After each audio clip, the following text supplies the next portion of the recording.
everybody, and welcome to the On Deck podcast presented by LineStar. I'm Shannon Sommerville, and we'll be joined by Tyler Wiemann in just a bit to go over some of your daily fantasy baseball projections.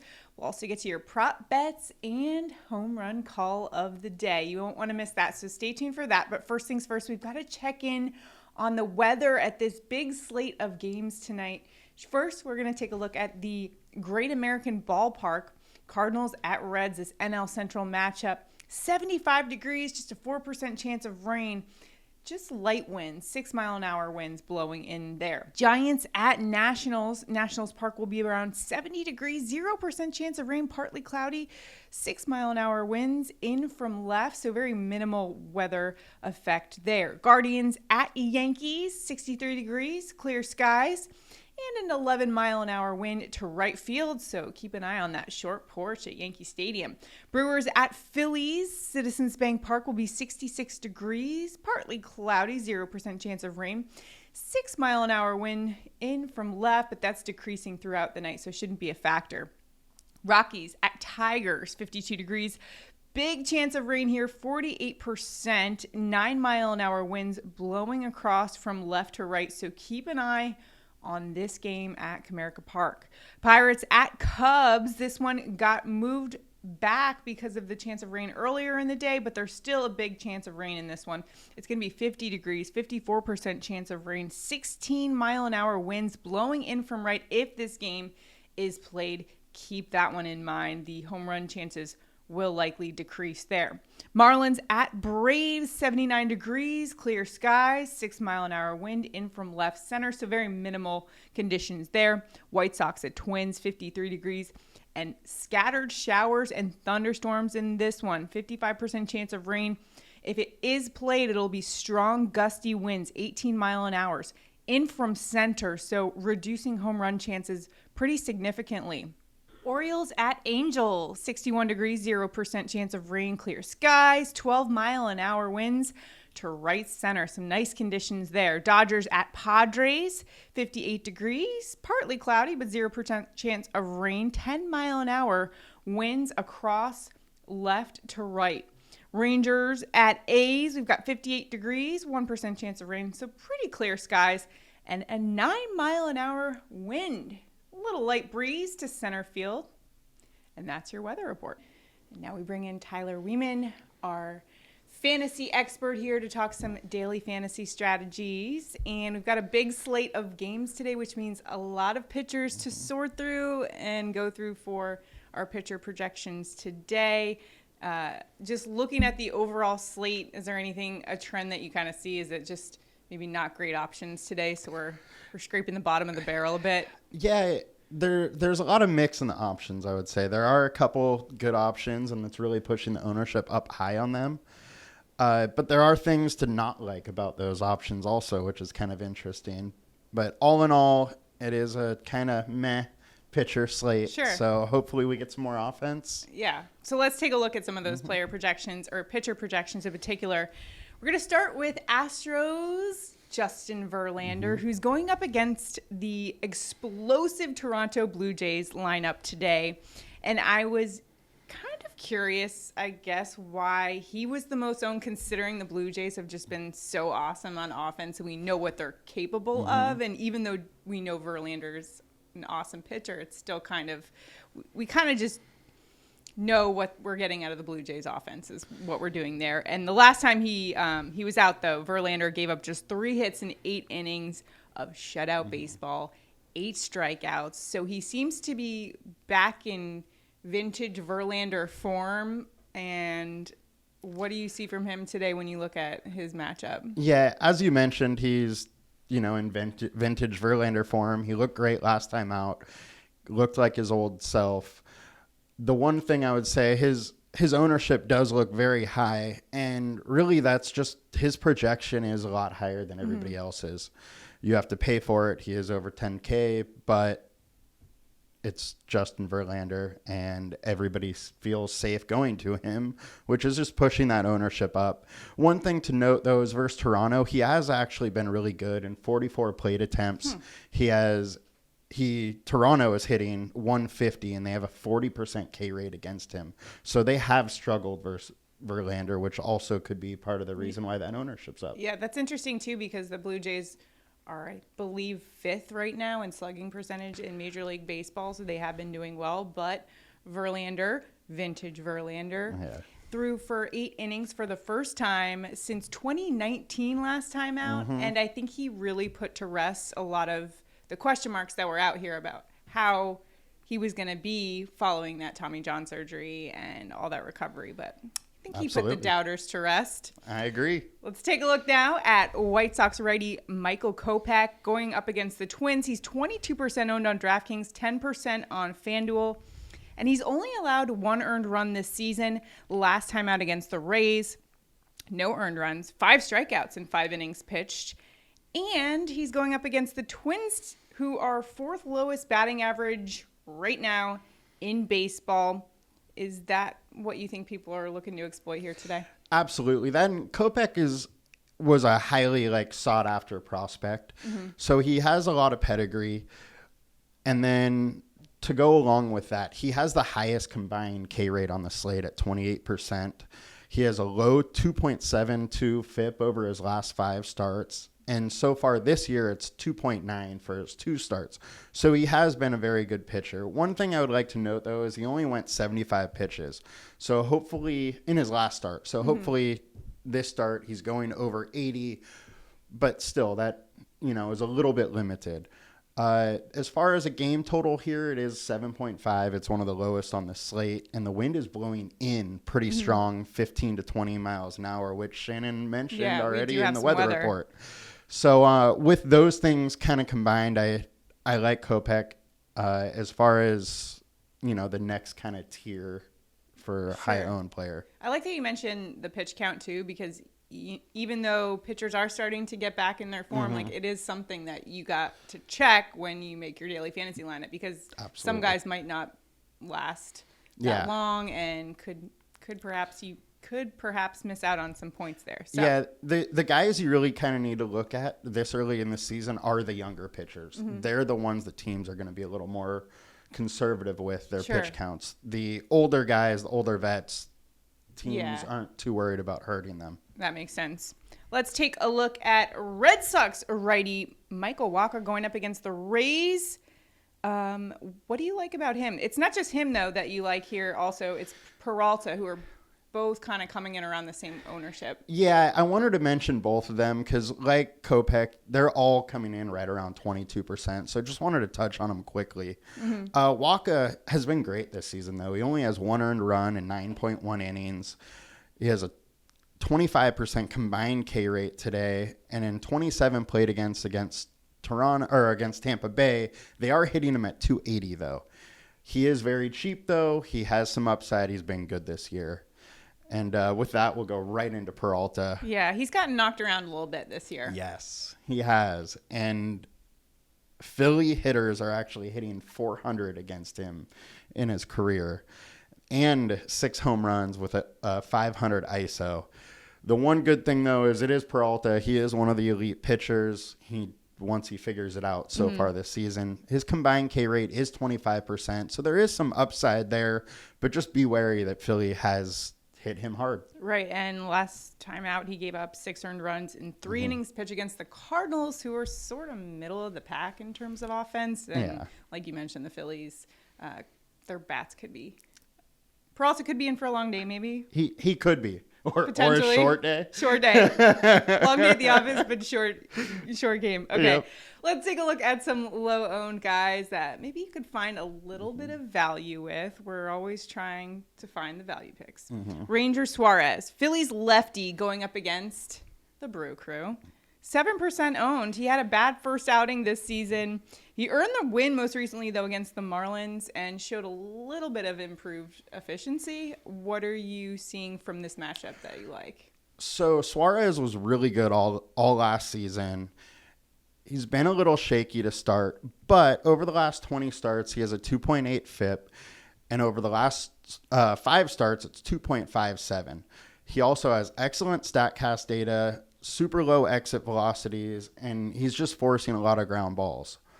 There is a 23% combined K rate, so there is some upside there. And as we've talked about before, Milwaukee is not good against lefties. They're the fourth worst.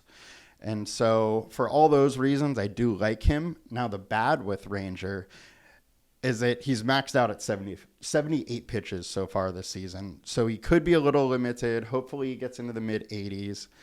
And then the last thing is that he is the favored pitcher, and Milwaukee only has a 3.7 implied total. So there's a lot of data going in his way today. Another pitcher that is also low-owned is Patrick Corbin, the Nationals lefty, who's going up against the Giants. 2% ownership there. Hasn't put up great numbers this season. Been a little disappointing. He got banged up in the Nats game against the Braves a week and a half ago. And last Sunday, that was 2 earned runs in 5 1/3, 4 strikeouts. The Giants are, though, bottom 10 in the league in batting average. So what are you seeing here? The Giants are actually last in the league against left-handed pitchers, too. Well, there you go. And they have a 41 WRC plus, which is incredibly low. They're striking out 30% of the time versus lefties and have a 156 average versus lefties. So this is really more so the case of San Francisco has been bad against lefties. Corbin is a vet who has been really good in his past and actually has a great track record versus San Francisco. The other thing is that he has a 3.8 FIP over his last 5 starts, and to start the year, his FIP is right about the same, and there's a combined K rate here of 25%. So it does show some upside, and for his career, he has a 3.68 ERA at home, whereas away it's a 4.58. So with all of that, I do like him. The one thing I do want to note as far as the bad is he has a 5.46 FIP over his last 20 starts, and so far this year, he's walking 5.5 batters per 9 innings. So he's had some command issues. Last year he was bad. I'm hoping here he turns it around. Well, I like that you mentioned the Giants. Don't you love it when I bring a stat and then you just exploit the stat and we find all the different angles that we can exploit on Daily Fantasy? Yep. It's awesome. That's why we're the dynamic duo here on the On Deck podcast. Let's go. So let's move along to our stacks. Our highest owned stacks today. San Francisco against the Nationals. Don't you love when it just segues right into what we previously talked about? Everybody wants to pick on a pitcher that I found some good things about. Well, looking at this, though, do you see where people are coming from in terms of stacking the Giants? Absolutely. There is a lot of value. The Giants are super cheap today. So because they're so cheap, optimizers and people are pushing them into their lineups against Corbin. Like I said, he was bad last year. He was inconsistent. He's a high variance pitcher. The one thing to note, though, is San Francisco hasn't been great against him. They're hitting 252 against him with a low 131 ISO and 121 plate attempts. So I can really see you go either way here. Like, they are cheap, so they'll allow you to get to Verlander and some of the other high-priced pitchers. But, you may not have the upside you think. Sure. How about the Yankees going up against the Guardians? That's our second highest owned stack today. I saw that smile there when you said Yankees. A little bit. So it looks like it'll be righty Eli Morgan, who in his last appearance gave up 2 earned runs in 1 inning of relief. The longest he's lasted is 3 innings pitch, which could be a little bit alarming for the Guardians. But for the Bronx Bombers, could be music to their ears, right? And they could be the Bombers today, that's for sure. Eli has given up 2 home runs per 9 innings. So there is a chance that we see at least one today. I wish I had known that stat before I picked my home run pick. And the wind is also blowing out. So there is absolutely some chance. But like you said, Eli Morgan likely doesn't go too far into this game. So the Yankees will need to jump on him early. The other thing I'll note is that it hasn't been a confirmed case yet that Eli Morgan is starting. He is just the expected starter at this point. But he hasn't been great. Mm-hmm. Yankees been a middle road offense. He gives up home runs. Right. That's what Yankees are good at. Yeah. So that is why ownership seems to be going there. Well, how about the Angels going up against Orioles lefty Bruce Zimmerman? Now, looking at Zimmerman, he's actually been pretty good this season, including the last time out against the Yankees. 5 shutout innings, 6 strikeouts against my Bronx Bombers in that one. We're not bitter, but are you taking the Angels today against the Orioles? So the Angels versus lefties have had a very low 1.16 ISO, but they're getting on base. They have a 10% walk rate against lefties, and the third highest BABIP at a 340 against lefties. So they've been getting on base and been getting in position to score runs. And then Bruce Zimmer, like we talked about, has been okay, but he's actually been worse against lefties. So don't be scared putting Walsh or Shohei in your lineup. Both of them are in good spots, and Zimmer has a 5.88 ERA away from home. Well, I almost went with some Angels today. I was looking at them for a home run prop just because of. I thought about going Shohei. Yeah. It's always tempting to go Shohei. He always kind of delivers. Yeah, he does. He's great. Let's go our low-owned stacks, and then we'll get to your home run calls. Dodgers going up against the Padres, and are you feeling okay? You're all right over there putting the Dodgers against your Padres in a low-owned stack position? What am I doing today? What are you doing? Well, it'll be right-hander Nick Martinez towing the rubber for the Padres in this one, and Martinez coming off an outing where he gave up 4 earned runs in 5 innings pitched against the Braves, including 3 bombs, and struggled with his command, 4 walks. And consider this, the Braves average against righties. Yeah, they rank 18th. So then you look at the Dodgers, who rank 3rd in the league against righties. So that he could also be in for a long, short day at the office. Yeah, it hurts. It hurts going against the Padres. But Dodgers have just crushed righties. They're 2nd in the league with WRC+. It's just cold, hard math. And sometimes you got to take the emotion out of it. It is. And we're not really sure who Nick Martinez is. Before he left to Japan, he was a bad pitcher. He was great in Japan. Then last time out against the Braves, he found out he wasn't in Japan anymore, and they hit 3 home runs against him. He has 2 home runs. 2 of his home runs are off lefties, so maybe he's giving up some more power to lefties there. So the jury's really still out on Martinez's return to Major League Baseball. But at their ownership, how good that Dodger offense is, I'm willing to take some chances there. Well, how about some chances with the Oakland A's going up against Rangers' Glenn Otto, who's making a spot start today because John Gray is heading to the injured list. And I was looking up stats on Glenn Otto because we haven't seen him this year. And the last time up in the big leagues, he gave up 24 runs in 5 games in September. Ooh. Yeah, he had a 9 ERA last year. So I can see why we're going Oakland A's in this one is what I'm trying to say. To add on to that, this spring he was also bad and had an 8.5 ERA. Now, he actually has been decent in the minors. It's just every time he gets up to the big leagues, he's giving up runs. That's what he's done. Sometimes. Yes. Get to the big stage. He could, but we could also see somebody settle in easily, absolutely. Get a few starts and get the jitters out. But this is his first appearance this year. It is his first appearance this year. He's had 2 starts in the minors. He's only gone like 3 innings, both starts. So one thing I wanted to note is that the bullpen for Texas has been awful. They are last in the league. Giving up 1.8 home runs per 9 and walking 11% of the batters. So if you see Otto or the bullpen, either side can really probably pick on Texas a little bit today. Those stats are music to my ears. Yeah, for our Oakland's looking good. For our next couple of picks here. Anything else to note with the stacks or anything we missed out on the projections for daily fantasy? One thing I wanted to bring up is Houston. They still haven't been totally clicking on offense. We know they're a good offense, but they have the 5th highest implied total on the slate.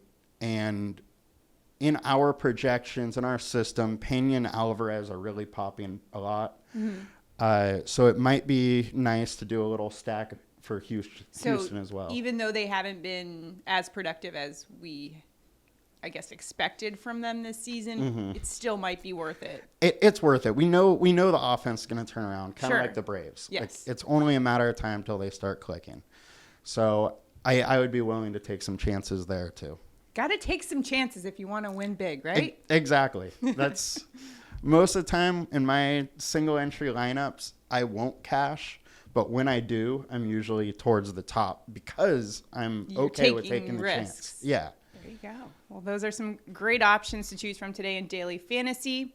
Now it is time, for our home run calls. Yesterday, Daniel Vogelback, baby. Let's go. He hit a home run for me. I love when people make me look like a genius on this show. I mean, thanks, Daniel. So anyways, today we've got to continue the streak. We've been doing very well on our home run picks. I think there's only been 2 days when one of the three of us hasn't correctly predicted at least one of the home runs. So we've been crushing it. Who are you going with today? We'll start with you. She's starting with me because I'm picking on my Padres again. I am going with Freddie Freeman to go yard against Nick Martinez. Martinez is giving up a 368 ISO and allowing 8% of at-bats to be home runs versus lefties. So for those reasons, I'm saying Freeman goes yard today. Cold hard math. Take the emotions out of it. And just make the correct call. That's what we try to do here. What we try to do. Well, I've got no emotions in this one. I'm going Cody Bellinger going up against Nick Martinez. Another lefty bat against the righty Martinez. And Belly crushes right-handed pitching. I think he gets his third career home run at Petco today. That's where I'm headed. Now it's time for our prop picks of the day. We've been pretty much crushing those as well. So we'll start with you once again. Where's the prop headed today? All right. I am going out on a limb on this one again. I am going with my low-owned pitcher, Patrick Corbin, for under 2.5 earned runs at plus 120. He's done that in 2 of 3 starts this season, and he's facing San Francisco, which is a bad versus lefties. So I want to double down on that. I also do like Patrick Corbin to win plus 200.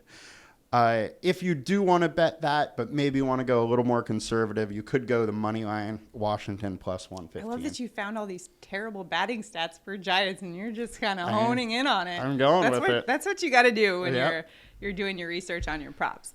Well, I am going with Tony Kemp over 1.5 bases. That's actually at plus 150, and when I looked at this, he's Oakland A's.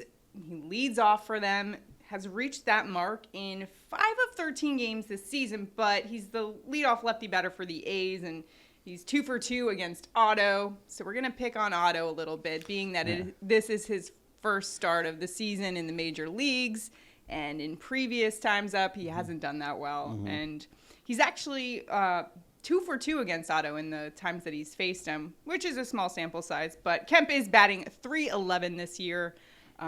Another lefty-righty matchup. He's leading the team in OBP and batting average, so I really like this play. And when I saw the plus money, I was kind of surprised about it because he's at the top of the order, and he'll see a couple times through the lineup there. So yep, I agree. I was surprised about that, especially because it's not only Otto who's been bad. The bullpen has been just as bad. Yeah, as well. that's what, when you said that earlier in the show, I was like, I love when you just validate what I'm already thinking. Yeah, that's why we're here. Why we're working here together.